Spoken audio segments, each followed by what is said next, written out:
Hello out there, this is Illiterate. My name is Evan. My name is Taylor. I read a lot this week. I watched a movie. This week we're doing something a little different. We are covering Living in Bondage, Breaking Free. Usually we're going week to week. What's coming out? What are people talking about? But we stumbled upon something. This is probably in my top 10 of subjects I am most illiterate about. I don't know anything about the Nigerian film market and film culture, Nollywood as it's called. Now, Bollywood is something that more, is a little bit more name recognizable, an equivalent, Nollywood, Nigeria. And we just stumbled upon this week, and we thought, this is fascinating. This is worth doing an episode about, and we wanted to see what the interest is out there. So this is mostly the film history, the cinema, how it relates to adaptations. We will not be delving too much into this isn't like Nigerian, like the history of the country, and that's beyond our scope.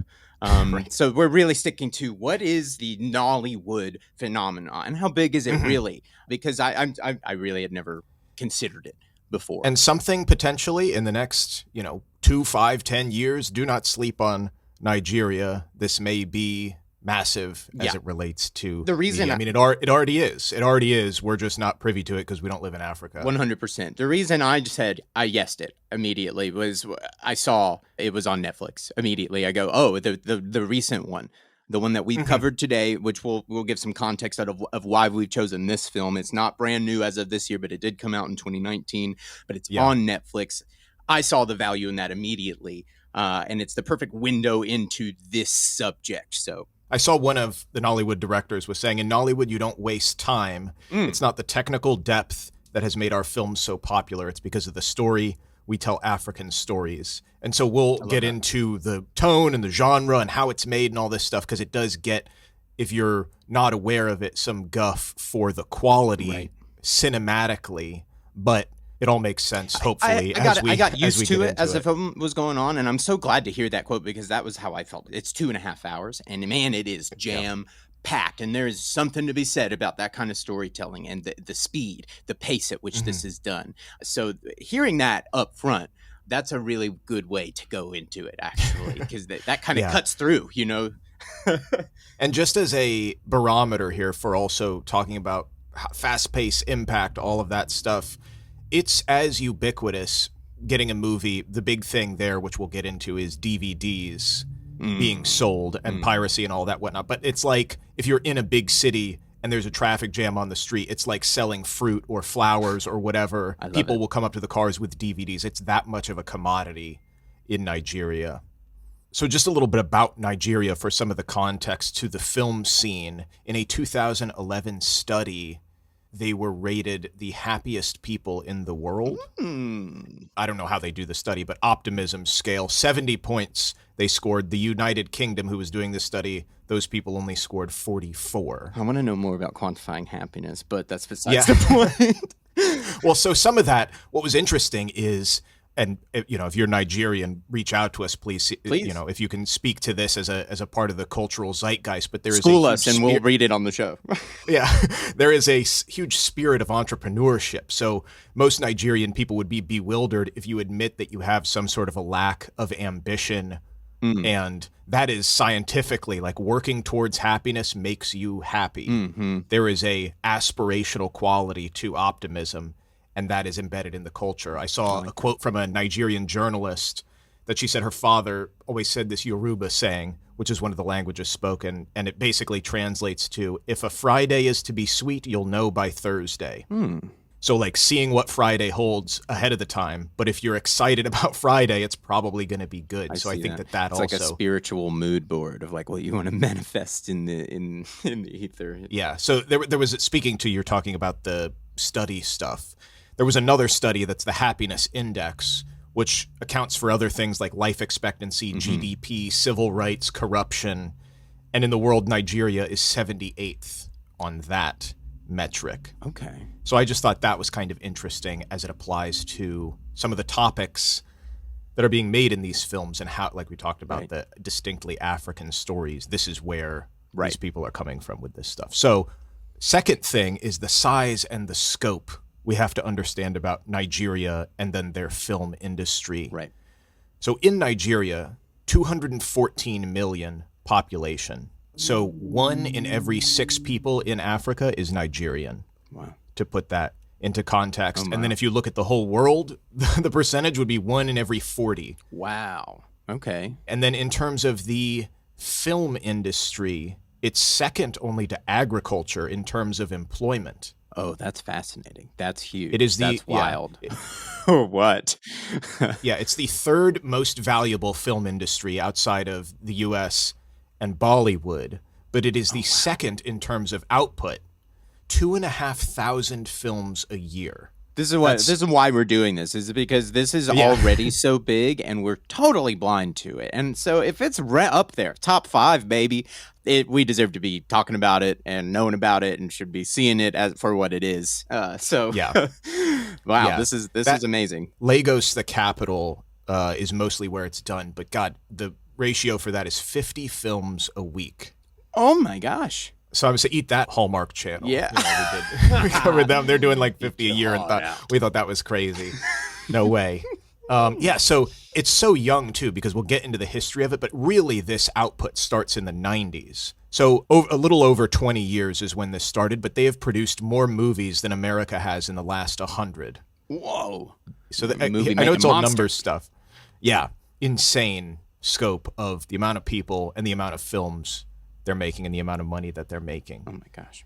The thing is, it's by no means homogenous. So 500 different ethnic groups, 600 different local languages. Mm-hmm. English is the primary one. So I was very curious about that, because primarily the film is in English and I didn't know what to expect. It goes in and out, and I didn't know if that was natural or if it was forced because it opens up to a bigger market. I have that was a question that I was asking myself watching it. Yeah, most of the films from Lagos are mostly in English. Fascinating. Or depending on what area of the country you are, like I said, Yoruba is a language that is also prominently featured in the West. But yes, mostly English. So that kind of takes us back to the origins of this. At least in recent history, Nigeria was under British rule, which is why it's English. It's not Francophone, where a lot of the colonization, imperialism happened from France. But Nigeria is different in that they were under British rule from 1901 to 1960, and then the independence movement from there led to self-government. Okay. So the first kind of Nigerian cinema era would be the colonial era, and this is from the 1920s onward. Every film made was purely foreign, made by white British men. Gotcha. Okay. But the local influence is theater actors, and specifically from the region of Yoruba, traveling groups emerging in the 30s and 40s doing more traditional Nigerian stories, but in the theater context. So keep that in mind. As we go into the 60s, independence leads to Nigerian productions. There's also an oil boom in the 70s, which contributes to foreign investments, disposable income. This is the golden age, and this is where the adaptation part comes in, because remember the theater people, so they're adapting novels and plays and things like that, narrative issues of the time.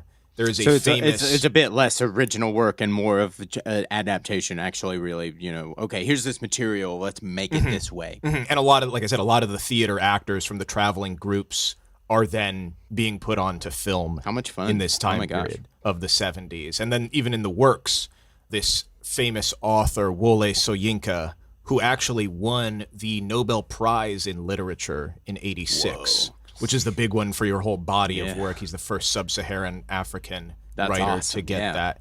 One of his novels was adapted at this time. It's called Kongi's Harvest. Okay. And it involves all the, issues of the time, political, colonial, the history most recently of their past. So a decline happens in the 80s, a couple of reasons. Increased television usage. So now more houses are having television versus going to the cinema.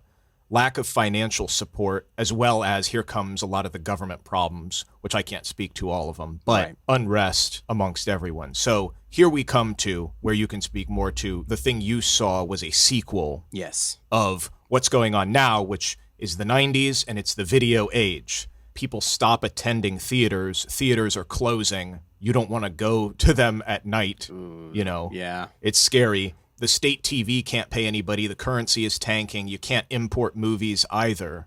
what do? We have televisions, VCRs are coming in. It's different from the 70s and the golden age. The lack of adaptation is what's interesting. They're telling Nigerian stories about Nigerian people, everyday life.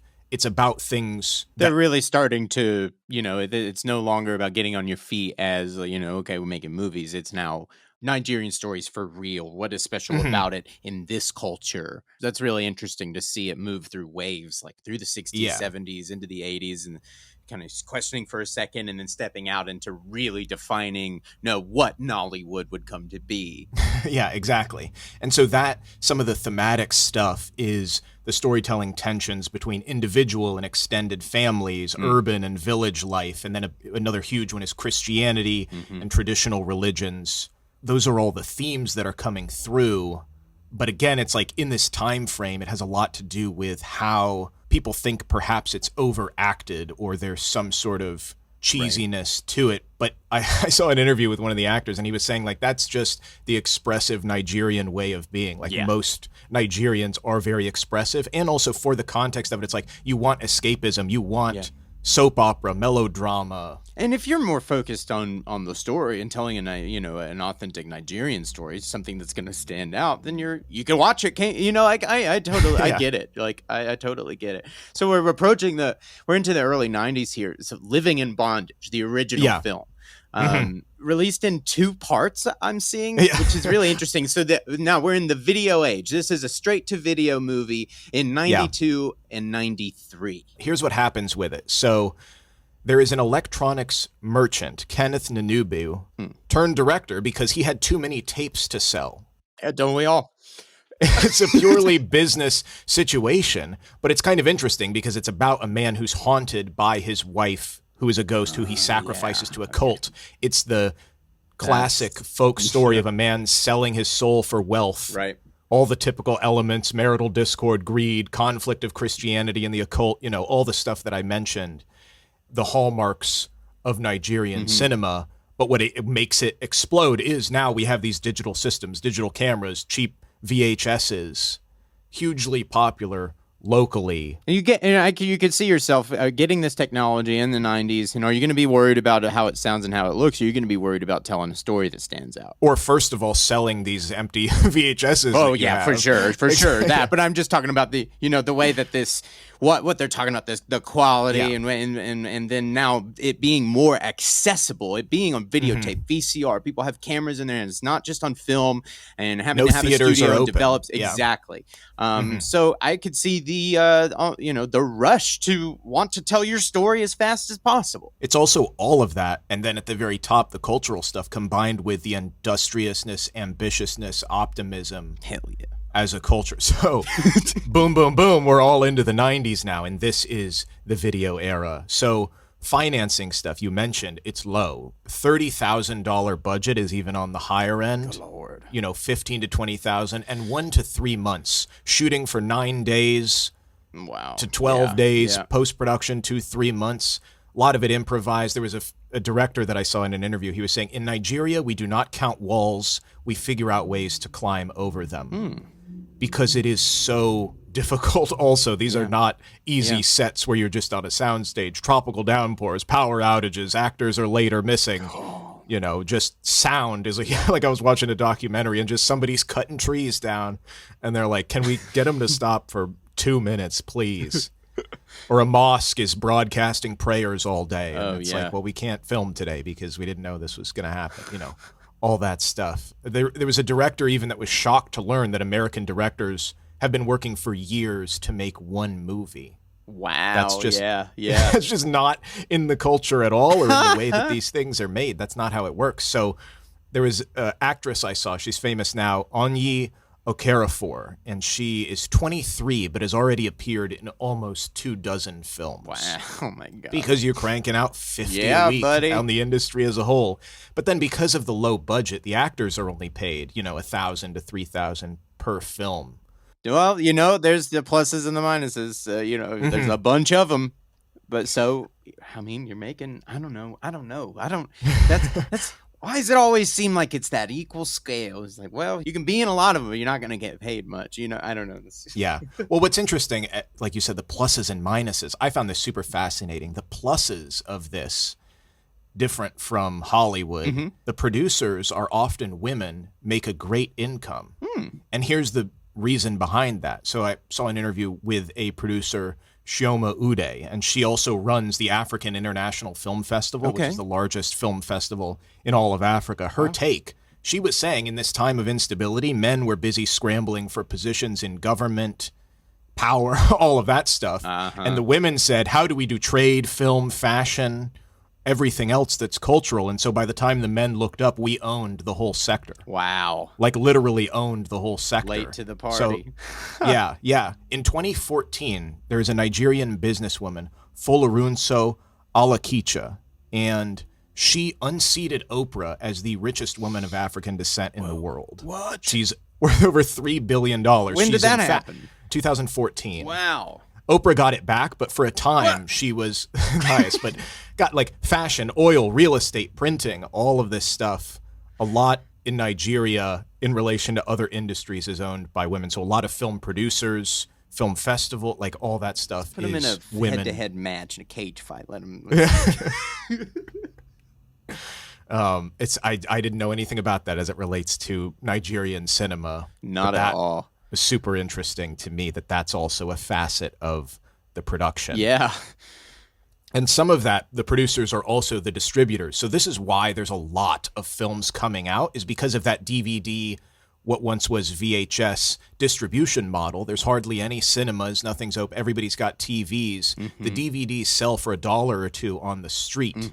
And so it's only a 2-week shelf life before pirates get a hold of it, blow up the supply. Right. So you have to make so many every week. Just move on so to that the next one. And it's more like, new stuff. Yeah, because the World Bank estimated for every legitimate copy, 9 are pirated. Wow. So it's a 1 to 9 ratio of getting them out there.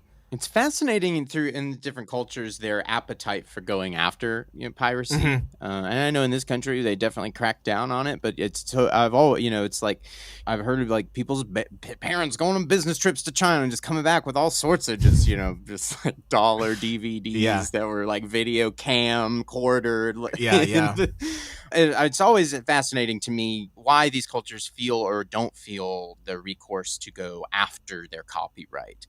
I just think this is really interesting in that they're just like, nope, let's just move on to the next one, get what we can get out of it, move on to the next one, Some of it started as Nigerian state funding given to distributors. Like I said, it's the second industry in the country outside of agriculture, or more people involved in it. So they also gave that funding because they believe it raises levels of literacy. Now you have media out there, or if you're trying to espouse certain cultural values, or I'm not sure exactly what the case may be, but it is also extremely difficult to police any of that. Yes, it is. And it is now our country kind of like found that out after a while. It is extremely ingrained into the culture of it, but this is the nature of now. It's just a vicious cycle of making the DVDs, making the movies fast enough, cheap enough. Right. We got at least to a point where you can't just like stand out on the street off the side of the highway and like trying to sell, Spider-Man. Yeah. Most of the time, but it's interesting because and I'm not saying this is a good or bad thing, but it's just I've always thought it to be so interesting how different cultures handle this. So I had to look into this a little, remembering money and saying Spider-Man on the street. The first American movies exploded with the Nickelodeon, 5 cents for the working class to go see. There's a guy who his name is forgotten, but his work is not. Carl Laemmle. He started his own theater after seeing this, realizing, cheap, quick, a lot. This is what Nigerian cinema is doing. I remember they've only been doing this since the 90s. Yeah. This is happening in the 1900s in America at the very beginning. Yeah. So he also he realizes, like the VHS guy, it's the stuff, what it's put on, that is actually making the money. So he starts his own film distribution service, making film for these theaters. It's called the Universal Film Manufacturing Company, and then he starts producing his own content, and then it becomes Universal Pictures. Oh my God. Yeah. So speaking to, again, the piracy, this isn't particularly piracy, But the actual film stock, the projection, all of that stuff is what's gold early on. Yeah. So Laemmle was in 289 lawsuits with Thomas Edison because he held the patents on these movie cameras and projectors. Yeah. Laemmle organizes a group of producers who, as they're embroiled in all these lawsuits, go out to California to get away from Edison in New Jersey and New York. Oh, my God. And this is way back in 1915. Yeah. And then he wins the lawsuits. La-di-da, Hollywood is starting to get up and running. This is the history. You know what I mean? It's like, absolutely. It's following the function in the same way. What's different is, we have Netflix, we have these things. There isn't, I guess what you would say, Africa's version of Netflix called iRoko TV that is kind of supplanting VHS and DVD pirating in a way. Okay, yeah. And in a way similar to Netflix, they're giving support to producers because then they have the content on their streaming platform. And the technology has only become more ubiquitous. The access to the equipment to make a film since the 1990s, it's exploding, and that overtaking their distribution, basically. It's only gotten bigger. It's only gotten easier. I mean, we know how easy it is to, make a movie. Well, now there's social media. Days, so. There's the editing, everything. Now we go into the new wave, which is the sequel to The Living in Bondage. You saw. I saw the sequel, the new one that is on Netflix, and I watched they got the rights to it. I watched it cold, and I wasn't ready for the supernatural elements. I'll tell you that. That was woo. But now, if you've listened to our episode, you should know. Well, it is a lot the clash between Christianity and traditional religion and all that stuff. Some of the new waves. So, like you're saying, they're pulling from these classic Nigerian cinema thematics. What is different is making it a bit more accessible to a non-African audience, more cinematic, more cosmopolitan as well. There's less moralism than the old ones. Okay. And then the budget, $250,000 to $750,000, 10 times more than what, so even something 20 times like more. this film, which I see a budget of $10 million estimated, that would be a massive budget out there, right? Yeah, that one is huge. Yeah, because it's the sequel of the biggest one that got this all going, and so you give it as much as you want to give it. Just in context, this film had all the resources in comparison to your run-of-the-mill Nollywood film. Yeah, and I'll post a link to some of them from YouTube that have been uploaded, pirated for sure. But what's interesting about the new wave, which is going the other way than I think most people are, is the original strategy of the Golden Age, which is what this is kind of emulating a little bit, depended on theaters. And now this has returned to Nigeria with a bit more of a stable government. Like I said, I can't speak to exactly what's going on, but they are working to increase cinema. So Nigeria, and this blows my mind, as a country, 214 million people, third highest film production, money-wise, second output-wise, has 77 cinemas. What? In it. What? Yeah. How? So, like I said, because of the lack of them in the 80s, people not going to them getting shut down. They didn't build the infrastructure, over. I guess. Yeah, because we still go to the same theaters, a lot of them. I think of most of my typical theaters around here were probably built 25 years ago or 30 years ago at this point. If all of them had been shut down 10, 15 years ago, you would not... You would not have that. And then with the rise of the DVD, that makes VHS. Sense. They just don't have the infrastructure. It just doesn't come out of nowhere. So that's fascinating. 77. There's more theaters in Los Angeles County. There's just like, what in the world? There's like, God. There's more of a push, I feel like, for people to go to theaters. Because again, that is a huge way to avoid piracy. You're guaranteeing money going to the people making the stuff. Yeah. But that requires a lot more infrastructure and just a cultural shift in a way. So that's kind of an interesting, we'll see where that goes. Yeah, I mean, there's huge opportunity there. I mean, because then when you start building things, you're talking about development. You're talking about physical space, which is something that is actually waning if we're talking about like brick and mortar stores and that kind of thing. So that's interesting to see where they might have a ton of room to expand in physical theatrical runs. That's really cool. That's what's exciting. And I saw in 2010, the government is not oblivious to all of this. Yeah. They put in a $200 million fund, grants and whatnot, to train filmmakers for infrastructure, for the industry, funding projects, all of that stuff. They realize, this is big. And then the last piece of this is its expansion outside of Nigeria. Okay. Which, as we said, it's very much Nigerian stories, Nigerian ways of life, Nigerian actors, everything there. So here we are seeing it on Netflix, but specifically Democratic Republic of Congo, Kinshasa, the capital, fashion, makeup, hairstyles. These are all being requested because they're being copied from Nigerian actresses. Yeah. There's musicians that are grumbling at the popularity of Nigerian imported music. Yeah.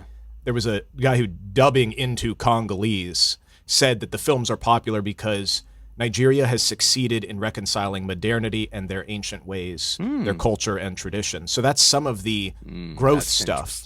A Tanzanian journalist I saw, movies are very popular in Tanzania. A lot of people now speak with a Nigerian accent. Haven't you been to Tanzania? Yeah.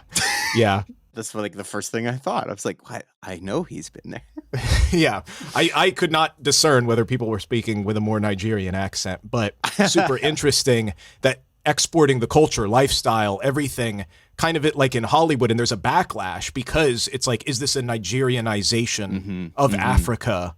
Isn't that fascinating where that will go as it expands? That is. So that's, oh gosh, that's kind of the big end question is like, as it's increasing in these qualities, the cinematic quality, the money, the production, the resources, the stories, everything, will that growth change the inherent Nigerianness of it? Yeah, what kind of big players might want to get in on this playing field? Will they open themselves up and more people get involved? And you start, the Last Samurai, Tom Cruise kind of deal. You know what I mean? Right. But, I am still thinking about the physical exhibition, the development opportunity, which I think incentivizes how much it takes to get together to get these things done. You get other industries involved. That's fascinating from 77 theaters. I mean, there's a ton of money to be made there, it sounds like. If this output is that high, they are ranking top 5 solid, battling top 3 output money. There's a lot of opportunity here. Well, and that's what's interesting is the clash as the market expands. It's like, that's just Nigeria. But if you want to expand as anybody would with an industry, exposing it to other people, other stories, other whatever, it has been for the longest time solely authentic African stories, specifically Nigeria, based there, made in 2 months, right? Dispersed in a way that it already is so has their own brand, their own style. It is such a full culture, a different way of making movies that is very confident in itself. Yeah, the soap opera excitement, escapism, all that stuff. Will the tone change? Is it even portraying Nigerian life more accurately than Hollywood portrays America? Right. That's Does fascinating. It's a fascinating question. Yeah. So that coupled with, as it expands, continues to go into all of Africa, and then everybody in the world, what commentaries is it going to make? How is it going to change? Will there be the trials and pitfalls of the other film industries in the world? Super crazy. This is fascinating to see. I mean, they didn't waste. And then with a minute. streaming, I mean, seriously. I mean, check it out. This is on Netflix. There are others out there. We chose this one because it was a specific way to harken it back to what kind of ignited the video era. They don't waste a minute of this storytelling. It is fast paced. It's bold. It's flashy. And that's what they're interested in. They're interested in the story of this. They could care less about some of the technical, whatever. Yeah. Where's the story going? And I admire that, man. You feel it. It's palpable. It's palpable on the screen that they want to chase this rabbit. And from a filmmaker's point of view, I mean that you got your priority at least somewhat straight there. I mean, gosh, I can't overstate that. Yeah, it's embedded in what Nigeria is, that to me at least, in my research. Absolutely. That makes it credible. That makes it legitimate off the bat. Whatever else out of there, I don't know, quality-wise, everybody has their own taste, but they have their priority straight. They know what they're doing, and it's not by mistake. This is fascinating. So how will the new wave change that? Is the old guard going to be mad that it's will getting standards rise? Will they? And then will they in the chase to rise the standards, to dial in that picture and sound? Will production slow down? On what scale is it balancing there? That'll be really interesting to watch. If they are inclined to tighten up their technicals, will you see an effect on production output, how fast they can do these. That's really interesting, and there's so much to be done. We act like, well, we'll wait and see, but it's like, oh no, this is happening, now. Right now. This is why we're talking about this. Yeah, we are late to the party. This is something that's already, it's so much bigger than you think it is, and that's why we wanted to bring it to you guys right now, because this is something that I can't believe that is pulling in these kinds of numbers. I've never even considered it before. Yeah. So thank you guys for tagging along with us today. Let us know if you know more about this, or if there was a better one we should have done. Let us know. School us. We'll read it back on one of the episodes. We'll do an update. Yeah. Check us out at ILLITERATEPod on Instagram. Let us know what you're reading. Let us know what you're watching or excited for. You never know when we'll do your favorite thing as an episode, and we'll catch you next week.